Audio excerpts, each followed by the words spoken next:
When my mother died, all I had left of her was a wedding dress, wrapped in lavender-scented cloth sealed tight inside an old cedar chest. I never wore it, never even unfolded it. But I visited it, like a grave that breathed, like a soft reminder that someone once loved me more than life itself. Then Miranda came. She was all pearls and perfume and praise in public, but behind closed doors she picked apart my memories like they were moth-eaten rags.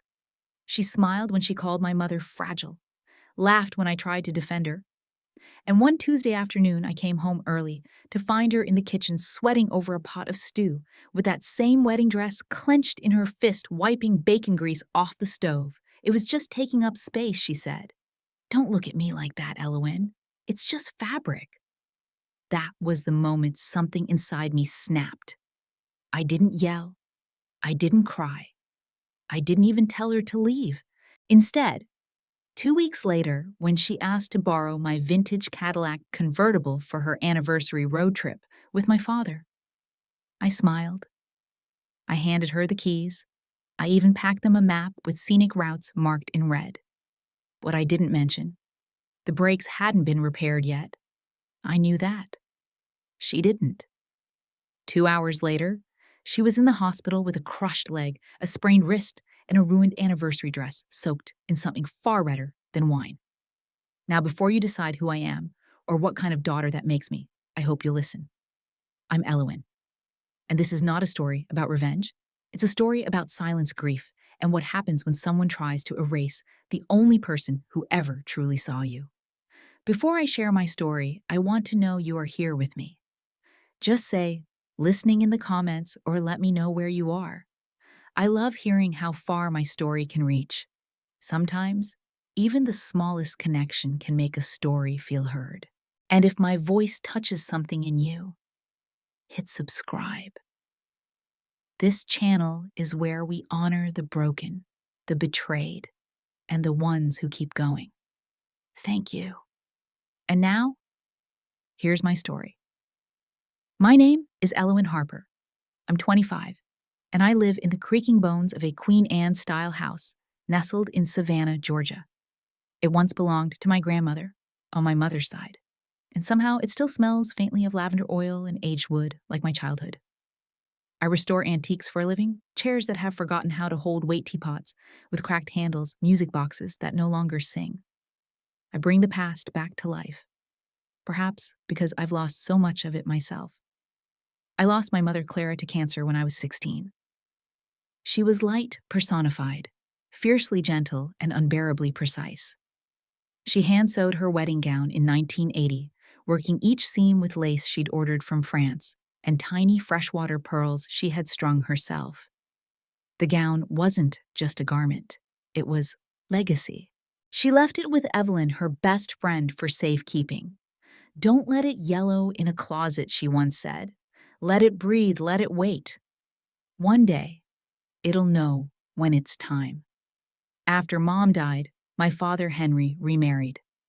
Miranda came into our lives like a southern hurricane wrapped in linen. She ran an antique boutique on the nicer side of town and curated every corner of her life like a magazine spread. But beneath the airbrushed captions and artfully arranged family candids, she had an obsession with control and aesthetic and erasure. Miranda started documenting everything on social media: Sunday lunches, my birthday dinner. Even a shot of me walking barefoot in a garden with the caption "Healing looks like this" had blended family. I hadn't even known she'd taken that photo. She didn't ask. She never asked. When I got engaged to Jasper, an art dealer with a soft voice and a sharper eye for forgery than anyone I've met, I wanted something quiet. A wedding held in my grandmother's garden with copper string lights and the scent of lemon balm in the air. But Miranda had other plans. Without my permission, she built a Pinterest board titled Modern Southern Bride. She invited her entire book club to vote on themes. She sent me spreadsheets about seating arrangements and flower palettes, none of which I had seen or approved. I told her gently at first that I wanted something simple, She brushed me off like a cobweb. Then she offered to retrieve the gown. I'll swing by Evelyn's, she chirped over breakfast, twirling her spoon in her chia yogurt. It's silly to keep it hidden anyway. Let's get it out and see if it even fits the aesthetic. I hesitated, but Dad was already nodding, chewing his toast. It's sweet of her to help Elle, he said. And in a moment of exhausted diplomacy, I said, okay. I shouldn't have. When I came home that evening, something was wrong. The air felt tight. And then I saw it. On the kitchen island lay the opened preservation box. The acid-free tissue paper had been pushed aside like old newspaper. On the floor, twisted and smeared with something dark and slick, was my mother's wedding dress. Miranda stood at the stove, wiping her hands on what used to be the bodice. She smiled when she saw me. Oh, that thing, she said, as casually as if discussing a plastic bag. It was just taking up space. You can't even steam out those creases anymore. I couldn't speak. My body forgot how. At that moment, my phone buzzed. Serafina, my best friend since 7th grade, had been FaceTiming me, her screen open on the counter. She had seen it all, the shredded lace, the ruined Miranda's face. The clip wasn't clear. Miranda's face never came into full view. But the sound was crisp. The tearing of fabric, the clink of a pearl rolling onto tile. When I finally told my father, he blinked a few times like he needed to buffer the information. I'm sure it wasn't malicious, he said. Things happen. Miranda can help you buy a new one. She showed me a lovely dress from BHLDN, $400, very classic. Classic. That was the word he used. My mother's dress, sewn over 3 months, where every pearl held a whisper of a promise, replaced by something mass-produced. I walked back to my room and closed the door. In the silence, I clutched the torn lace and felt a thread of something unfamiliar start to pull loose inside me. I drove to Evelyn's house 2 days later. I hadn't slept. My hands still smelled faintly of the lavender I tried using to save the fabric, but it was no use. When I told Evelyn what had happened, she looked stunned. She sat down slowly and said, Elle, the gown was perfectly intact when Miranda picked it up. I had even tightened a loose stitch on the sleeve. She came by early, around 6 a.m., unannounced. I found that odd, but she said she had errands. We reviewed the footage from Evelyn's doorbell camera. Miranda appeared in a white blouse and sunglasses hair, neatly coiled, dragging a reusable tote. It wasn't the preservation bag. The logo on the tote was from a local discount store. I paused the footage. She wasn't coming to retrieve a wedding gown, I whispered. She was coming to ruin one. Later that day, Amar Mom's younger sister called me in a flurry. She'd gone through some receipts Miranda had tossed in the trash after a dinner party. She bought industrial-grade kitchen rags and 2 bottles of canola oil. She always brags about her flaxseed linen napkins and avocado oil. This doesn't make sense. It did. It made perfect, terrifying sense. Because Miranda also posted an Instagram story that same day. A boomerang of her wiping down the counter with a bright yellow rag, and the caption letting go of the past feels deliciously fresh. I stared at that post until my eyes burned. And then another memory surfaced of a charity auction Miranda hosted 2 years ago. My mother's ceramic flower set delicate rosebuds she hand-painted after chemo had vanished. I thought it was a mistake. Now I knew better. I remembered Miranda's smile that day, smug and radiant. Minimalism heals, she'd said to a guest. I called Lila that night. She was my half-sister, 18 whip-smart, and perpetually caught between loyalty and survival. Did your mom say anything about the dress? I asked, my voice barely a whisper. Lila was quiet for a beat. Then she sighed. A few days after your engagement, she started searching for updated bridal looks. She said your mom's gown made you look like a ghost from 1982, that it would haunt you, that you needed to start fresh. Fresh. Everything in Miranda's world had to be fresh, staged, approved, and filtered through a sepia tone. And my mother didn't fit the filter. She hadn't just destroyed a dress. She'd been carefully dismantling my mother's memory for years, selling her ceramics, hiding her portraits, and now, finally trying to bury the last physical piece of her. And Dad. He looked at Miranda like she was salvation. I returned home holding the scraps of lace like a child with a broken kite. I spread them across my bed, tracing the path of a seam that once rested against my mother's spine. I had kept silent for years. For Dad. For peace. For the illusion of healing family. But something inside me was changing. This wasn't about a dress anymore. This was about my mother. My history. And how this woman, this curated storm of staged affection and entitlement, was scrubbing her out. If Miranda wanted clean slates, I would show her what it looked like when one fought back with memory. Not rage. I wasn't planning revenge. Not yet. But I had just threaded the first needle. The Cadillac sat in the driveway like a slumbering beast.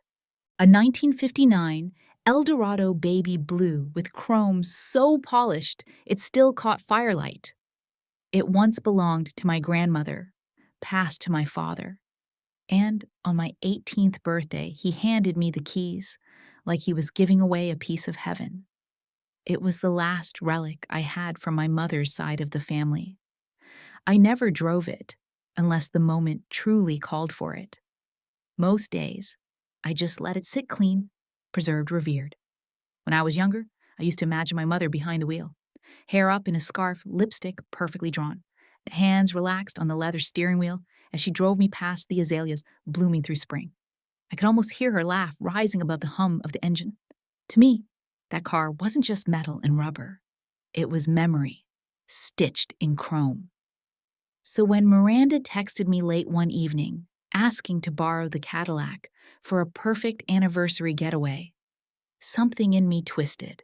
Her message read, Elwin, dear, your dad and I are planning a little trip to Charleston this weekend.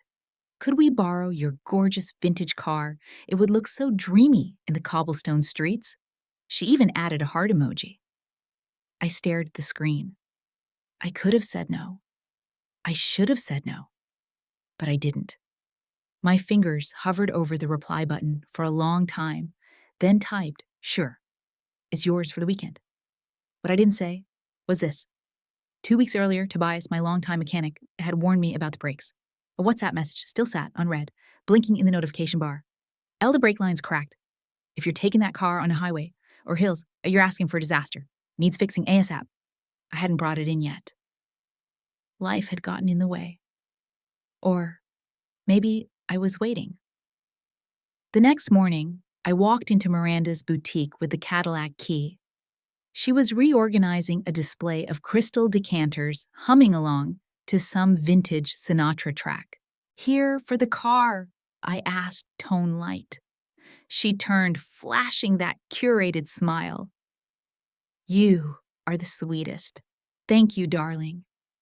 I handed her the keys, watched her slip them into her purse like a prize token. I had it cleaned yesterday, I added. Should drive like a dream. She leaned in, kissed my cheek, her lipstick, leaving the faintest mark. We'll tag you in the road trip photos. I walked out without looking back. That night, I lay in bed, wide-eyed and restless. My mind kept looping the same question. What if something happens? What if they crash? What if she gets hurt? But the thought didn't horrify me the way it should have. I remembered the dress, the oil, the way her fingers had pulled at the lace, the ceramic collection she accidentally donated, the smile that followed. I remembered every time she used the word healing to sanitize her control. I didn't loosen the bolts. I didn't cut the brakes. I simply didn't say a word. It was Lila who dropped the next stone into the lake. That night, she sent me a text. I overheard Mom on the phone with a realtor friend. She asked how much your house would sell for. Isn't it already in your name? I felt the blood drain from my hands. Miranda didn't just want to erase my mother. She wanted to erase everything my mother had touched. The house, the car, me. The morning they left, I stood behind the curtains of my bedroom watching. Miranda was dressed in white linen, oversized sunglasses, wide-brimmed hat like some southern movie star. My father opened the passenger door with a grin. She slid in with ease, tossed her scarf over her shoulder. The Cadillac rumbled to life, a deep roar in the stillness of morning. They pulled away, tires crunching the gravel. And I stood there, still watching the ghost of my mother's world disappear around the corner. In the mirror across the room, my face looked unfamiliar, expressionless, empty. But something inside me wasn't still anymore.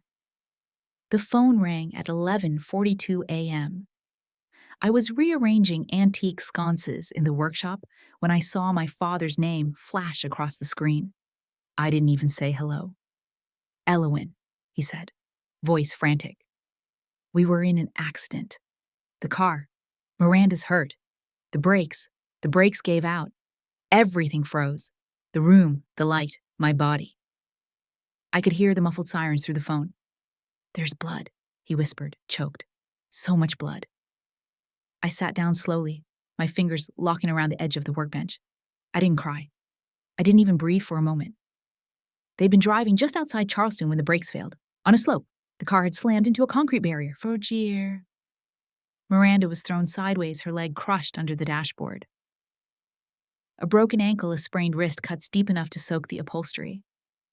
My father got away with bruises and a fractured rib. They were lucky.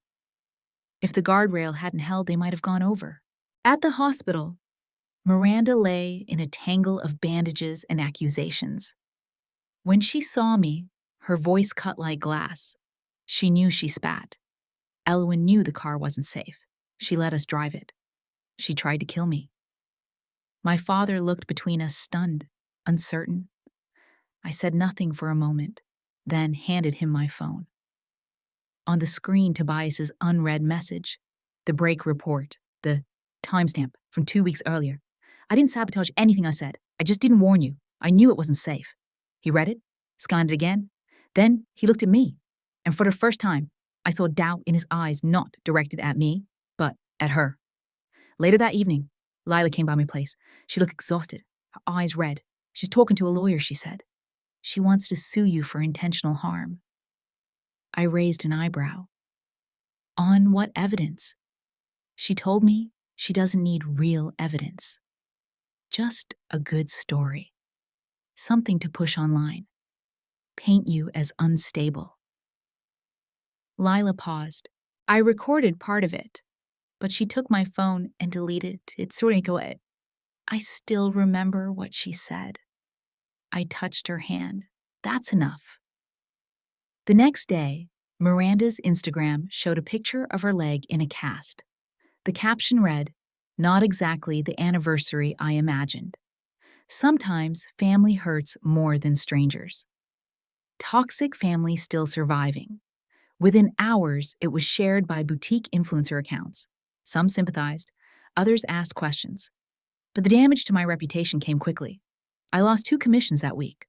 One client wrote, "We're not comfortable proceeding at this time." Perhaps when things are calmer?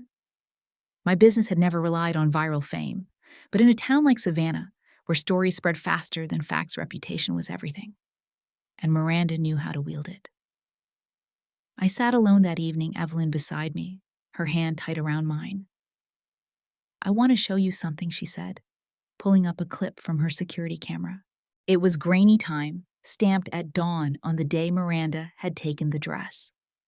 The footage showed Miranda kneeling outside, unscrewing the top of a bottle, soaking a strip of lace in oil, rubbing it between her fingers before stepping inside. She did it before she even opened the box, Evelyn said quietly. I watched the video in silence, feeling the cold rise from my spine. I had everything I needed to burn her whole facade down. And yet, as I stared at the frozen frame, Miranda's hand pressing oil into cloth, I realized something deeper. She had started this war in whispers and smiles, but I had answered it with silence and fire. And now, the storm wasn't coming. It was already here, and I was standing at its center. Miranda didn't return to Savannah after the crash. She stayed in Charleston to recover, surrounded by white bed linens and filtered light in a luxury rehab center that looked more like a spa than a hospital. Dad called a week later and asked me to come over for dinner, said he wanted to talk, to try and bring the family back together. When I arrived, the house was spotless, the table set for 4. One seat remained empty. Miranda had sent a message, instead 3 paragraphs long. It was polite venom laced in silk. She said I had shattered the fragile balance of our family, and if I had any shred of decency left, I would consider selling the house and letting go of the burdens of the past. She even included a few property listings. All of them were in newer developments with gleaming floors and open-concept kitchens. Sterile, erased. Lila didn't show up either. She texted me that evening. "I'm tired, Elle. Mom's been crying all day. I'm sorry." I told her it was okay, but it wasn't. A few days later, I opened an email from Wyatt Gallery. They had commissioned me to restore a set of Louis XVI dining chairs, hand-carved walnut with gold inlay. $10,000 worth of labor. I'd been sketching replacement carving patterns for weeks. The email was short. "Due to recent concerns regarding your public image and ongoing disputes within your family, we have decided to pause our partnership until further notice. We appreciate your understanding." I read it twice. Then I read it again. I felt like someone had knocked the wind out of my chest. Miranda hadn't needed to mention me by name.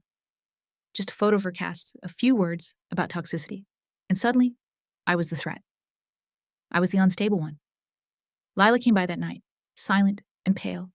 She waited until the kitchen lights were off before she spoke. "I found something," she said, pulling out her phone, "in Mom's laptop. There's a draft of a legal document she's working with a firm in Charleston to evaluate and sell your house. She listed all the furniture, the art, the antiques. She even wrote a note. Family assets must be restructured to reduce tension and protect long-term value." She was going to sell the house. My house. The last part of my mother that hadn't already been whitewashed or thrown away. As if that weren't enough, Evelyn called the next morning. Her voice trembled with anger. She had checked the security footage at her store after noticing an item missing: a sapphire glass pendant, a necklace my mother wore during her final days. It had sat untouched in a glass case for years. The camera showed Miranda walk and greet Evelyn's assistant and move through the aisles. She stopped by the necklace, slipped her hand over the case. When she left, her bag looked a little fuller. I sat in my car for hours that evening, gripping the steering wheel until my knuckles turned white. The air smelled like rain. I didn't cry. I didn't scream. I simply sat there, imagining that necklace pressed into the bottom of Miranda's purse, wrapped in tissue and silence. Jasper noticed I was unraveling. He asked me gently one evening if we should postpone the wedding. "Only until things settle," he said, squeezing my hand. "You're carrying too much. We don't have to do everything at once." I didn't blame him. I knew he meant well. But it felt like he too was stepping away, taking cover while I stood in the open taking hit after hit. Everyone seemed to need time, except me. I was expected to endure. That night, the storm finally came, a real one. Rain fell and sheets thunder rattled the windows, and the air in the house turned heavy with moisture. At 3 a.m, I woke to water licking at the floorboards. The old drainage system had failed. The living room was flooding. Boxes, floated photographs, swelled and warped. Letters written in my mother's hand, ink bled into illegibility. I scooped them up one by one, but they dissolved between my fingers. A picture of us in the garden, me at age 6, covered in dirt and petals, disintegrated like a dream I wasn't allowed to keep. I sat in the water, holding the remains, surrounded by the scent of rot and lavender and rain. And for the first time in weeks, I didn't feel angry. I felt hollow, like everything inside me had burned away, and left nothing but ash. I looked out the window, wind shrieking through the cracks. "I'm sorry, Mom," I whispered. "I didn't protect you from her. I didn't protect any of us." But as the words left my lips, something else settled in their place. It wasn't resolve. Not yet. It was survival. It was a Thursday when Lila showed up at my door, soaking wet and shaken. "I can't keep pretending," she said, stepping inside. "I recorded something. I wasn't supposed to, but I did." She handed me a USB drive. Her fingers trembled as she let it go. The first file was a phone conversation. Miranda's voice clear and sharp. "She's not mature enough to manage a historical property. If we have to manufacture a crisis to force a sale, then so be it. Some people only learn when they're left with nothing." Lila had recorded it late at night, hidden beneath her blanket, pretending to sleep. There was a second recording, too, this one taken during a call between Miranda and someone I didn't recognize. I used the dress to clean the stove. Yes, on purpose. She needed to be severed from the past. That old lace was keeping her soft. If I hadn't done it, she would have clung to that dead woman forever. Then came the laugh. Cold, careless, triumphant. I couldn't breathe.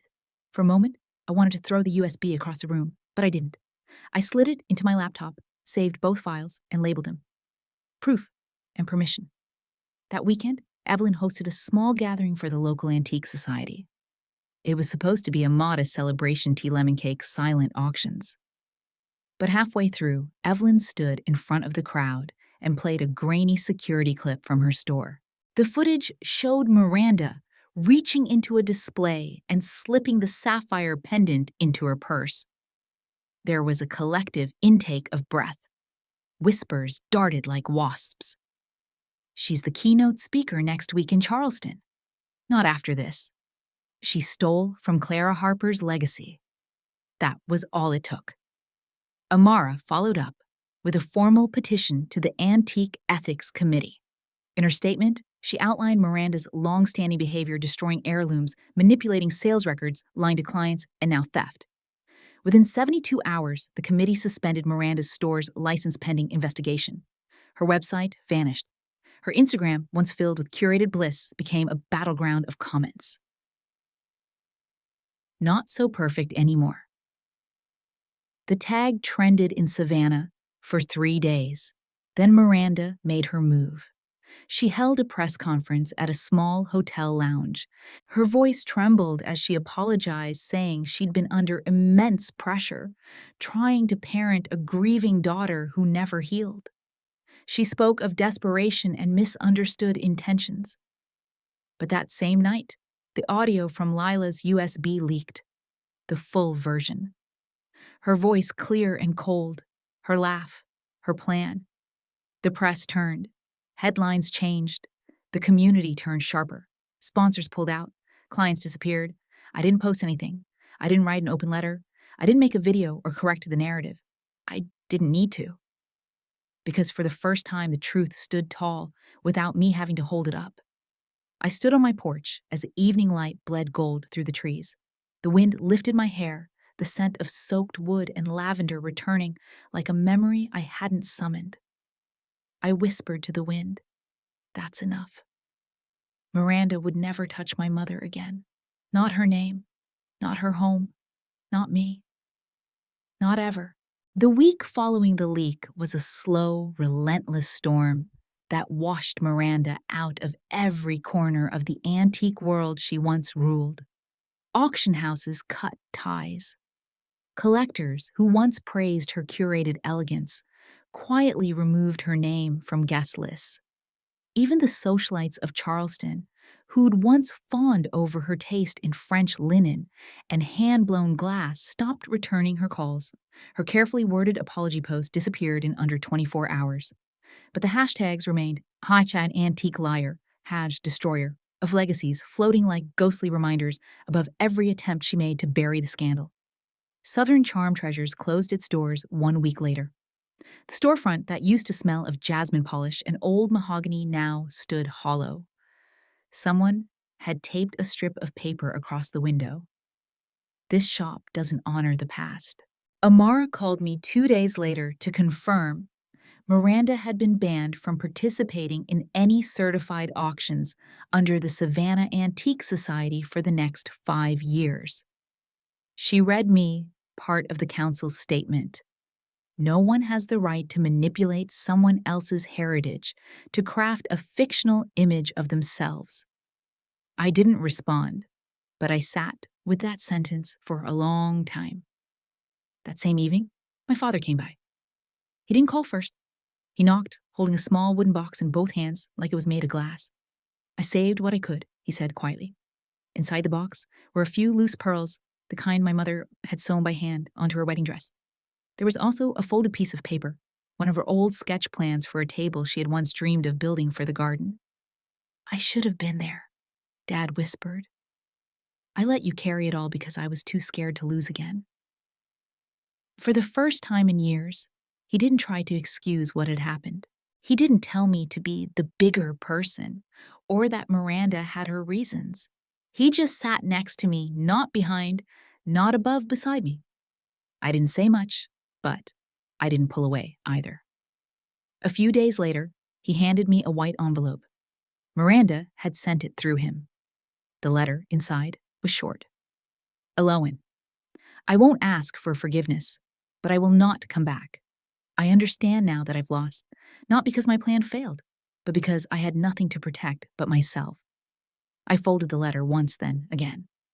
She never understood. This wasn't about winning or losing. I had fought to keep my mother from vanishing entirely. That was never about revenge. It was about memory. It took me 2 weeks to decide, but when I finally opened the cedar chest in the attic, the smell of old fabric and lavender oil hit me like home. I laid out what remained of my mother's gown, stained torn, but not defeated. I began researching vintage lacework techniques, ordering spools of thread dyed to match the age of the original.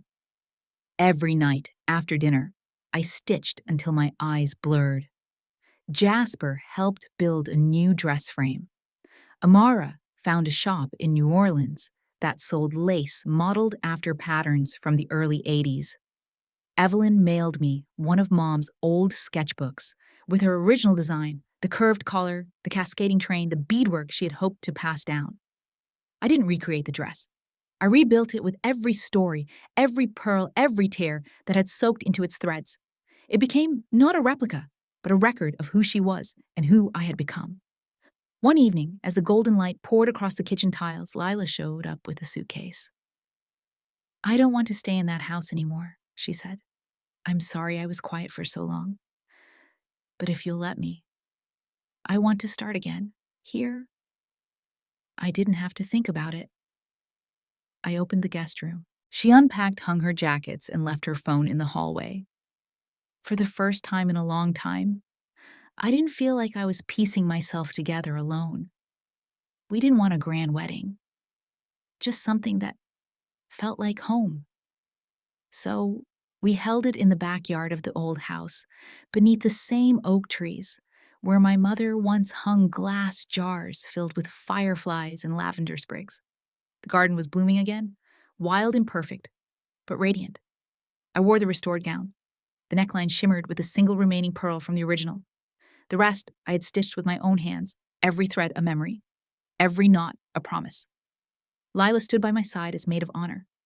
When it came time for readings, she pulled a slip of paper from her dress and stepped forward. It's a poem our mom wrote when Elowen was 7, she said. Her voice trembled but held steady. Tate, you may fall. She read. But I hope you'll remember the ones who have loved deeply rise with a tenderness the world will never crush.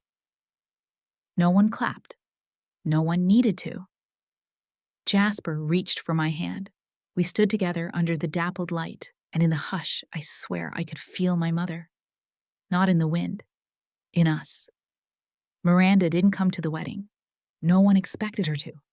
But a few days later, a small parcel arrived with no return address. Inside was the sapphire pendant, the one she had stolen from Evelyn's shop. It was wrapped in silk lace, old but clean, folded with care.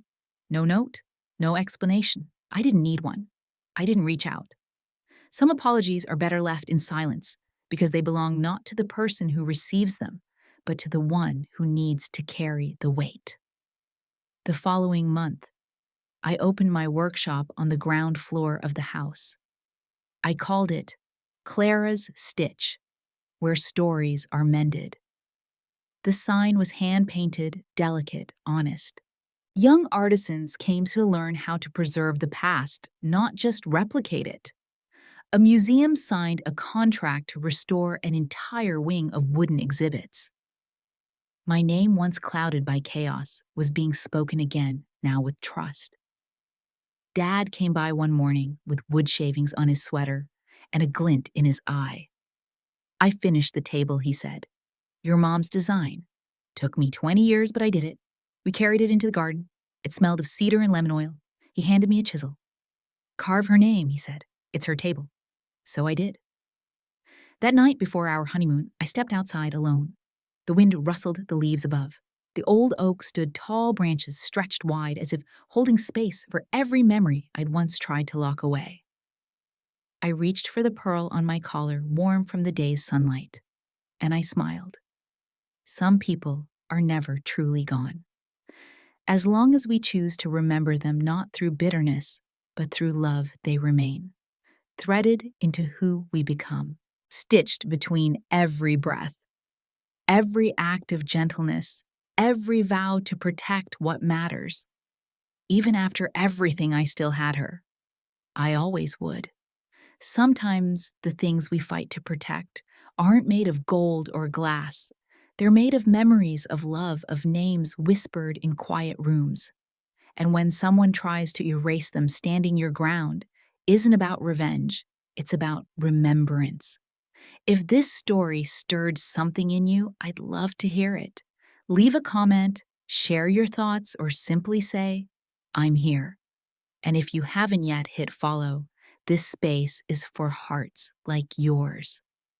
Thank you for being with me.